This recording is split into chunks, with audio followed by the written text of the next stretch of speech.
ବାଦୁଡ଼ି ଆମର ଜୀବନ ଆଉ ଆମ ଘର ଯେତେବେଳେ ରହିଛନ୍ତି ଆମର ସିଏ ପୁଅ ଝିଅର କମର ଆଉ କ'ଣ ତାଙ୍କୁ ଆମେ ମରେଇ ଦେଉନି।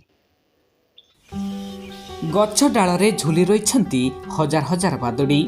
ବର୍ଷେ କି 2 ବର୍ଷ ନୁହେଁ ବରଂ 50ରୁ ଉର୍ଦ୍ଧ୍ୱ ବର୍ଷ ଧରି ବାଦୁଡ଼ି ତେନ୍ତୁଳି ଗଛରେ ରହି ଆସୁଛନ୍ତି। ଏମାନଙ୍କୁ ସୁରକ୍ଷା ଦେଉଛନ୍ତି ଗୋଟିଏ ପରିବାର।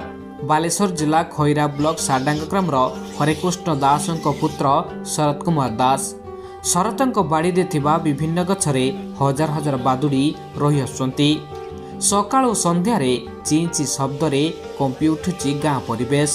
ଦୀର୍ଘ ଦିନ ଧରି ବାଦୁଡ଼ିଙ୍କୁ ସୁରକ୍ଷା ଦେଇ ଆସୁଛନ୍ତି ଶରତଙ୍କ ପରିବାର। ପୂର୍ବରୁ ଶରତଙ୍କ ବାପା ହରେକୃଷ୍ଣ ବାଦୁଡ଼ିଙ୍କର ରକ୍ଷଣାବେକ୍ଷଣ କରି ଆସୁଥିଲେ। ତାଙ୍କର ଦେହାନ୍ତ ପରେ ବାଦୁଡ଼ିଙ୍କର ପୁରା ଦାୟିତ୍ୱ ଶରତଙ୍କ ଉପରେ। ଆଗ ମୋ ବୁଢ଼ାପା ମୋ ବୁଢ଼ୀମା କହି ଆସନ୍ତି 200 ବର୍ଷର ଗଛ ଇଏ 200 ବର୍ଷ ଗଛ ହେଉଛି। ମୋ ବୁଢ଼ୀମା ବୁଢ଼ାପା କହନ୍ତି ଯେ ଇଏ ତାଙ୍କ ଛୁଆଟିକୁ ସେ ଦେଖି ଆସିଥିଲେ। ତାପରେ ମୋ ବୁଢ଼ାପା ବୁଢ଼ୀମା ଗଲେ, ତାପରେ ମୋ ବାପା ବି ଗଲେ। ଏ ତ ଚାଲିଛି ଆଉ 2 ଲକ୍ଷ ଉର୍ଦ୍ଧ୍ୱ ପଛେ କମ୍ ହେବେ ନାହିଁ। ଆମର 2 ଏକର ଜମିର ବାଦୁଡ଼ି ପୁରା ଗଛରେ ବାଦୁଡ଼ି ଅଛନ୍ତି। ଏମାନଙ୍କ ବହୁତ ଆନନ୍ଦ ଆମକୁ ଲାଗୁଛି ଯେ ତମ ପରିବାର ହେଇକି ରହିଛନ୍ତି। ମନେ ପଡ଼େ ବନ୍ଧୁବାନ୍ଧବ ରହିପାରେନି ମୁଁ ଆଜ୍ଞା, କାହିଁକିନା ମୋ ପରିବାର ହେଇକି ସେମାନେ ରହିଛନ୍ତି, ଭାଇ ବନ୍ଧୁ ହେଇକି ସବୁ ରହିଛନ୍ତି ଆଜ୍ଞା। ମୋ ନିଜ ତରଫରୁ ମୁଁ ମଟର ଲଗାଇ ପାଣି ଦିଏ, ଏମିତି ଗଛ ଅତିରିକ୍ତ ବାଦୁଡ଼ି ମରି ଯାଆନ୍ତି। ପାଣି ଛିଞ୍ଚେଇ ନେଇକି ଗଗରା ବା ବାଲ୍ଟି ହାଣ୍ଡି ନେଇକି ଉପରେ ଟାଙ୍ଗେ, ବାଦୁଡ଼ି ନେଇ ମାନେ ପାଣି ପିଅନ୍ତି ଆସିକି। ଆଜ୍ଞା ମୁଁ ଫରେଷ୍ଟ ଅଫିସ୍ ଯାଇଥିଲି, ମୋର ତେନ୍ତୁଳି ଗଛ ମୂଳରେ ଗୋଟେ ପାଇପ୍ ବାଙ୍କୁଲି ବସିଛି, ଗଭର୍ଣ୍ଣମେଣ୍ଟ ପାଣି ପାଇପ୍ ବସିଛି, କିନ୍ତୁ ପାଣି ପାଇପ୍ଟା ଉଠାଇବା ପାଇଁ ମୁଁ ତଥାପି କହିନି ଆଜ୍ଞା ସେତିକି ମୋତେ ବାଙ୍କୁଲିଟା କରିଦିଅନ୍ତୁ, ମୁଁ ନହେଲେ ମଟର ଲଗେଇକି ବାଦୁଡ଼ି ଗଛକୁ ପାଣି ଦେବି, କିନ୍ତୁ ତଥାପି ସେ କରୁନାହାନ୍ତି। ଆଗରୁ କମ୍ ଥିଲେ, ବର୍ତ୍ତମାନ ଲକ୍ଷ ଲକ୍ଷ 2 ଲକ୍ଷ ଉପରେ ଉର୍ଦ୍ଧ୍ୱ ବର୍ତ୍ତମାନ ହେଇଗଲେଣି। ଏଠି ଠାକୁରାଣୀ ଗଛ, ଏ ଗଛରେ ଚଟା ମାରାଯାଏନି, ତାକୁ କୌଣସି ନେଇକି ଆମର କୌଣସି ଜାଳାଜଳି ହେବ ନାହିଁ। ସେ ଆପଣଙ୍କର ଖଣ୍ଡେ ଡାଳ ଦରକାର, ଡାଳ କାଟି ପାରିବେନି। ଆମ୍ବର ଅଛନ୍ତି, ବାଉଁଶର ଅଛନ୍ତି, କୁଦମ୍ବ ଗଛର ଅଛନ୍ତି, କେଉଁ ମାନେ 200 ଏକର ଜମିର ଅଛନ୍ତି। କି ଗଛ କହିବି ଆଜ୍ଞା, ତେନ୍ତୁଳି ଗଛ ତ ନୁହେଁ, ଟୋଟାଲି ଗଛ ଦେଖୁନାହାନ୍ତି, ସବୁ ଟୋଟାଲି ସବୁର ଅଛନ୍ତି।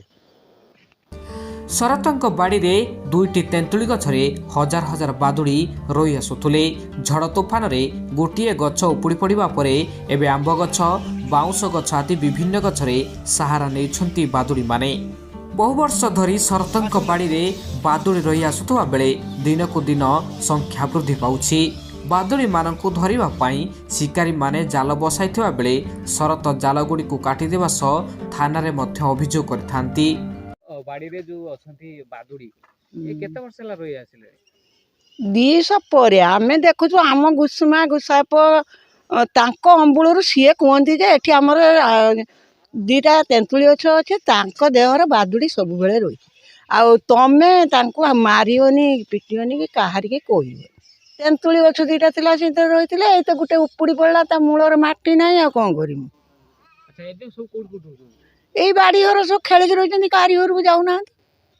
ସବୁ ଏଇ ବାଉଁଶ ଆମ୍ବ ଗଛ ସବୁ ଖେଳିକି ରହିଛନ୍ତି ଆସିକି। ଆଉ 3ଟା ରାତିରେ ତ ନିଦ ଭାଗିଯିବ, ସିଏ ଆସିବେ। ଆଉ ସିଏ କାଁ ହେଇକି ଯୋଉଠି ଆମେ ଖେଳିକି ବସିଲେ। ଆଉ ଆପଣଙ୍କୁ ଭଲ ଲାଗେ? ଆମର ଅଭ୍ୟାସ ହେଇଗଲାଣି। ତମକୁ ବିରକ୍ତ ଲାଗିବ, କାଁ ହଉଛନ୍ତି, ନିଦ ହଉନି, ଆମର ଏଇଟା ଅଭ୍ୟାସ। ଖରା ଦିନରେ ପାଣି ପିଇବା ପାଇଁ ବାଦୁଡ଼ିମାନେ ଡହଳ ବିକଳ ହେଉଥିବା ବେଳେ ଶରତ ଗଛ ଡାଳରେ ପାଣି ବାଲ୍ଟି ରଖିଥାନ୍ତି। ହେଲେ ପ୍ରବଳ ଖରାକୁ ଦୃଷ୍ଟିରେ ରଖି ଏବେ ହଜାର ହଜାର ବାଦୁଡ଼ିଙ୍କ ପାଇଁ ଚିନ୍ତାରେ ଅଛନ୍ତି ଶରତ।